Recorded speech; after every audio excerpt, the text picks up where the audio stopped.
Hey Waffle Gang, I do hope you're well. My name is Mark and today we're checking out some more relationship stories, and if you do love a Reddit story, why not consider hitting that like, subscribe, maybe that notification bell too.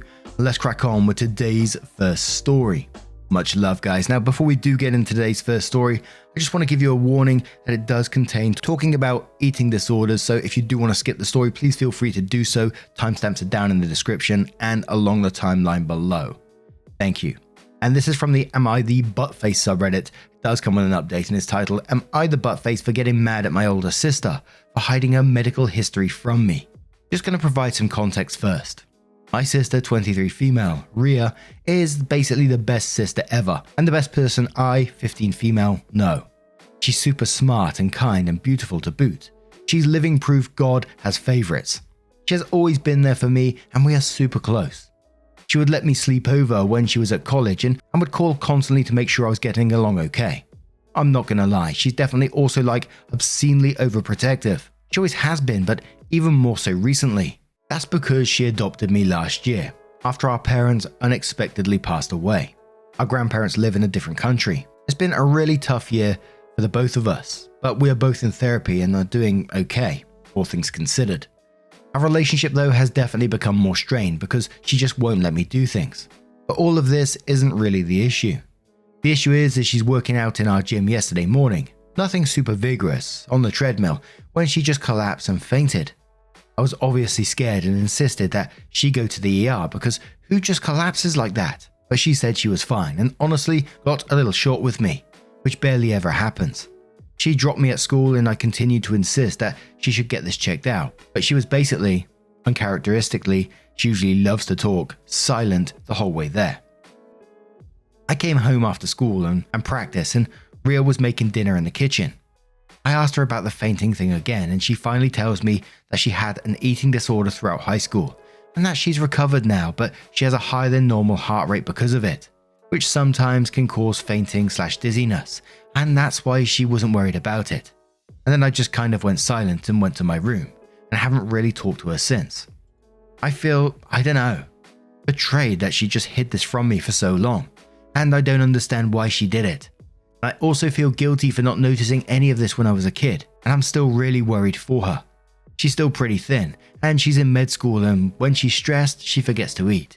And I've had to remind her/force her a bunch of times, and now I'm worried she still might have an eating disorder, and also that I might be a contributing factor to her stress. But I'm also really mad at her for hiding all of this from me, especially since I basically tell her everything, and I just don't want to talk to her right now. Ria keeps trying to get me to come out and talk, and when I told my friend, she said that I was being shitty to my sister since Ria just revealed something so personal, and I shut her out. But I feel like I'm also a little justified in feeling angry, betrayed, and hurt. And we'll start off with just a dispatcher who says her medical issues are her business. She doesn't have any obligation to share any of that information with you. You are the buttface because she did share this with you, and now you shut her out. It's one thing to be worried for someone, and entirely another to be mad about information she didn't have to share to begin with. Eats Honey says gently, but yes, you're the buttface. She's not only your older sister by several years, but also your guardian and parent. You two are sisters and friends, but not peers. She has finally opened up to you and treated you like a peer rather than little sister, or someone to take care of, and your reaction is to emotionally punish her for not telling you on your desired timeline. You are showing her that you are not ready to be an equal or even a good friend. The only way you can come back from this with little damage to your relationship is to go to her and apologize for withdrawing from her. Explain that you felt guilty, that you didn't notice, even though it's perfectly normal for you to not notice. You were a little kid, and explain you see some behaviors now that make you worry she's not fully recovered. Forgetting to eat, you've had to force her to eat, etc., but that you want to know how to best support her now and in the future. You need to figure out how to get rid of the anger you are feeling because although it is understandable the way you feel, you're not entitled to her medical history, or that she should have told you earlier. Hitable says, okay, you're being a buttface right now. You need to get over it, and the sooner the better. Your sister is 8 years older than you, so when she started high school you would have been around 6 years old. At that age you didn't need to know about your sister's eating disorder, and it's not at all surprising that you weren't told and that you didn't notice. You should not feel guilty about that, by the way. I get why you're upset now, I really do. You lost your parents and your sister is your only immediate family now. You depend and rely on her. Finding out that she's got residual issues from a former eating disorder is of course upsetting, but you need to get past this. None of this is about you. Her illness isn't about you, and you not knowing about it isn't about you. You were just a little kid when this started, and I suspect your entire family just got into the habit of protecting you from having to emotionally deal with something that unpleasant and scary. Has it occurred to you that maybe it might be a relief for your sister to come clean about this and not have to carry the burden of knowing her health has been compromised by an eating disorder all by herself? Please don't be shitty to her about this. Please. Troll Cole says, I can understand that you're actually scared to lose another parent figure. By pushing her away, you're subconsciously protecting yourself. It's a form of you controlling a scary and unpredictably cruel world. You've been through so much loss with the closest people in your life. Hope you go to therapy to process how losing your parents is tied to your reaction of feeling betrayed by your sister, keeping to herself her scary medical condition. It's her right to keep it to herself, but I can understand how scared you are to lose her, and your feelings of safety and protection is still out of your control. You can learn more about eating disorders to understand and support her. It's wrought in shame, secrecy, control. She could have also been protecting you too by not having you worry for her. She's taken on the job to care for you, not the other way round. You're still so young and are learning, growing, and reacting to a life that occurred in one of the worst ways. I'm going to say no but faces here because of that, but please seek therapy for your well-being and process everything that you've been put through and are reacting to now. So OP does update the post, and they said, if you haven't read my earlier post, here you go, and then shares it. It says, hi guys, thank you so much for all your advice and the you're the arseholes lol. It was very, very helpful in helping me understand some of my more complex emotions. There are some things that happened in the past 24 hours. I came out of my room. I apologized to my sister. She said she isn't mad at me and understands my actions. She explained to me sort of why she hid/didn't tell me about her conditions and where she's at now. And I feel much more reassured and understanding. I'm going to answer some common questions and concerns you all had here. A few of you suggested she may still be struggling with an eating disorder, which she completely shut down. She told me she is in recovery and that sometimes falls into disordered eating behaviors, skipping meals, forgetting to eat, when she is stressed, but that is really different from an eating disorder and that she has a therapist to manage everything, and that I shouldn't feel like it's my job to worry over her eating habits or her health.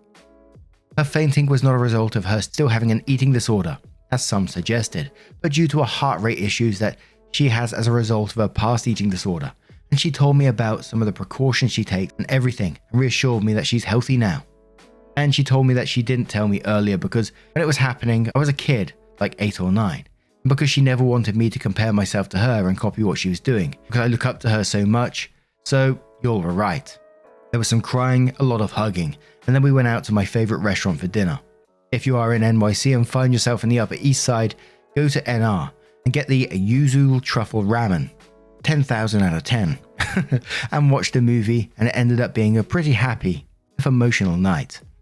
And whilst no one's owed another person's medical information, I'm glad that they did talk things out in the end. It sounds like it put younger sister at ease, with what they've gone through in their past with losing their parents.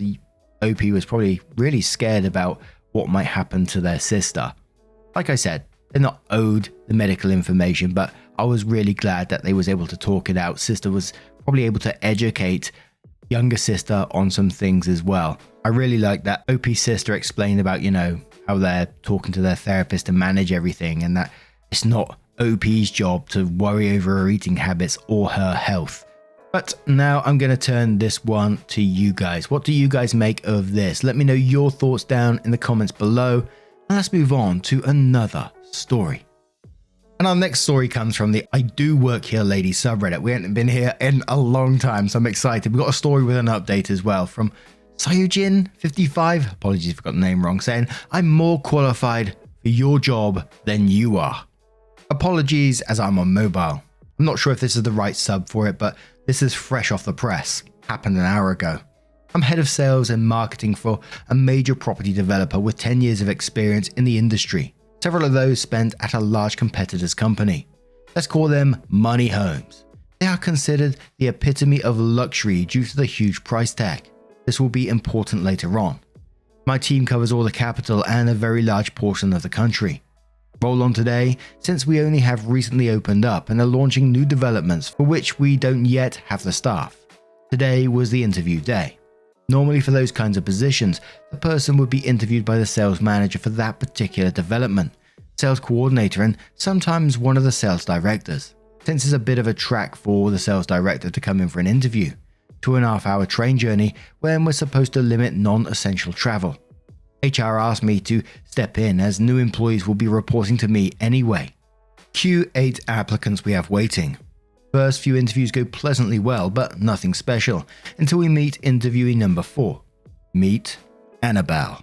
Before she comes into the room, she's sitting in the waiting area with the other applicants, and not only I can hear her go on about how she's pretty much has the job in the bag as she's overly qualified and the other guys are wasting their time. First mistake, then I can see she's shuffling through her papers at the admin desk, which was left unattended.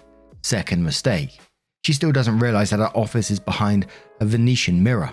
I can see her, she cannot see me. She hears the admin come back in and scurries away back to the seat. It's now her turn for the interview. She comes in, hands me a copy of her CV and sits down opposite myself and the other 2 members of my team. I look at her CV with a slight half smile, which I think she took as a good sign, so she goes off about talking about her major accomplishments at different employers. She tells us that she's actually more interested in being hired for another position at our company, which she can assure me she's more qualified for than our current employee. She then starts spewing out figures of our marketing campaigns, which have not yet been published, and advises me on the results we should expect and what our next move in terms of marketing should be. I advise her that the only positions currently open are for sales staff, but asked her which one she's specifically interested in. She mentions, wait for it, sales and marketing director. My job. My co-workers both look at me in waiting, so I decide to play along. I've asked her what makes her more qualified than our current director. She comes back to the marketing figures point and asks me outright, how many applicants are able to predict to a certainty what results you'll achieve? And then leads into a major point on her CV, Money Homes. So I started asking her a little more about her position there. What was her area of responsibility? How long she has worked there, etc. She starts off telling this long rehearsed story about how she started there as a negotiator a few years back and worked her way up to associate director. Fancy name for managers responsible for more than one project, and how she eventually became sales and marketing director but is looking to leave, so discretion is of the utmost importance. At that point I couldn't hold it in anymore. I really wanted to let her carry on, but I just burst out laughing and asked her to leave. She just gets very confused and starts asking what she said that has offended me. With the biggest grin on my face I then said, it's one thing hearing you talk down to other applicants when you're supposedly looking for upper management position. Watch you steal confidential information from my admin's desks while pulling the 2 pages out of her hand, our marketing reports, and telling me and my colleagues that you can do your job better than me by lying to me about your experience. She gets offended and starts going off at me that I know nothing about her and she did not lie about her experience, and how would I have known that anyway? Annabelle, the reason I know you're lying is because I was the sales and marketing director at Money Homes during the years you have described, and not only do I know you were not in a managerial position, I know that you were not even part of the department, even if you did work there, as the department was made of 42 employees, of all which I knew by name. I recommend that if you do indeed work there, you contact your director, as I will be filing a grievance against you for stealing confidential documents from their main competitor. Her face went pale as a sheet of cheap toilet paper. Must be 2-ply. She turned on her heel, rips her CV out of my colleague's hands and runs out the door. Like, does she really think we did not keep her details on email when she sent the doc through? Can't wait to see if I'll be hearing from her or Money Homes anytime soon. Edit, had to take out a couple of the details in terms of employment as one of the colleagues has seen the post and asked me about it. Actual story not changed. Also, Annabelle isn't her real name. Speaking of cocky interviews, before we go to the updates here, it just reminded me of once I applied to at a company that made heart stents, and it was working in the manufacturing part of it, and I went to this interview, done a bit of research about how heart stents work and how they're manufactured and all this sort of stuff, so I can give a bit of information back to them and what I know about it, what I know about their company, etc. I thought I'd done all right in the interview. I didn't get it, but I always remember this one guy. There was like me. There's probably about 2 people sat next to me on chairs, and the door was sort of like in front of me and slightly to the left. And I remember this guy coming out, cocky as you like. I've never seen anything like it before. Maybe you have, but this guy still shocked me. It wasn't much, but he walked out and he did like a fake basketball throw and just went, nailed it, and then strolled off. I just thought to myself, ooh, you sassy bastard. I always do wonder if that guy got it. Fair play if he did. But 20 days later, OP updates their post and it says, it's been a few weeks since my original post and some of you asked for an update, so here we are. For those of you that have not read the original story, have a look on my profile first. So, Annabelle. As you can imagine, I was not best pleased with her in her interview. I didn't do anything about it for a week, and to be fair, I wasn't actually going to raise a grievance after all, but so it happened that Money Homes and my company have decided on a joint venture for a future regeneration project, so I was going into a meeting with him a week ago on Wednesday. The area sales and marketing manager for Money Homes arrived about 15 minutes before the rest of our meeting, and since we've known each other for a while, I retold him the story while catching up. He knew exactly who I was talking about, even before I mentioned Annabelle's name, and lo and behold, she does not work for Money Homes, and was never even employed by them. Turns out she is a subcontractor who works for a small independent estate agency, to whom Money Homes have been paying a set fee for accompanying weekend viewings local to them.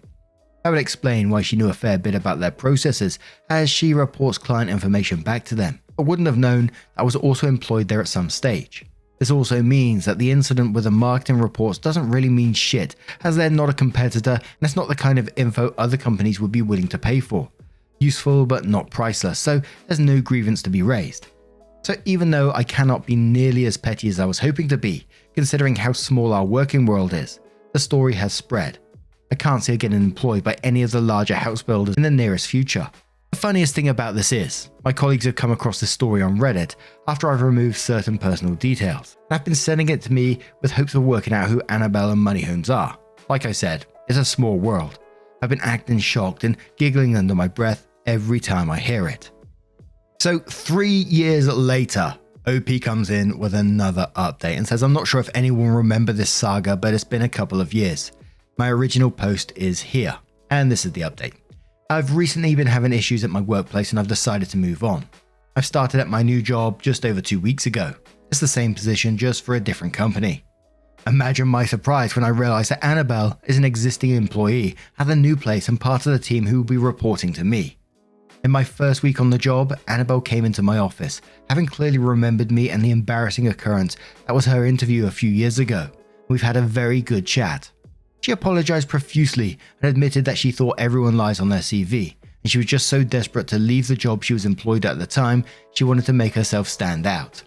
She's actually a very sweet girl, and an integral cog in a very well-oiled machine that is the new company I've started at. I've explained to her that while it is true, most people do lie or exaggerate on their CVs, they tend to lie about much smaller things, like GCSE results, and not about running a competitive sales and marketing department. I've told her there's no bad blood between us, and as long as she's doing her job and doing it well, I will endeavor to support her as much as I possibly can. I've made her promise that if she ever considers leaving, to come to me first and we will work on her CV and covering letter together. I know it's not the petty update anyone was expecting or hoping for, but life has a funny way of teaching us a lesson when we need it most, and I think both Annabelle and I have learned ours this time. Interesting that they got to the same company in the end, and Annabelle seems to have changed her tune and learned her lesson, it seems. But what do you guys make of this situation? Let me know your thoughts down in the comments below. Just a huge thank you from the bottom of my heart for getting involved in today's stories. Your love, your support, your time always means the absolute world to me. So thank you so much for being a part of it all. And as always, don't forget at the very end of the video, there'll be a couple of playlists there that you can click on and it will automatically scroll through all the videos for you. So whatever you're up to, bit of crochet, bit of walking. Lots of people sending me pet tags recently. Absolutely love to see that as well. Also had an awesome one the other day. Someone showing me their big rig, what they're traveling up and down the US in. I thought that was incredible. It's amazing. Thank you so much for sharing with me.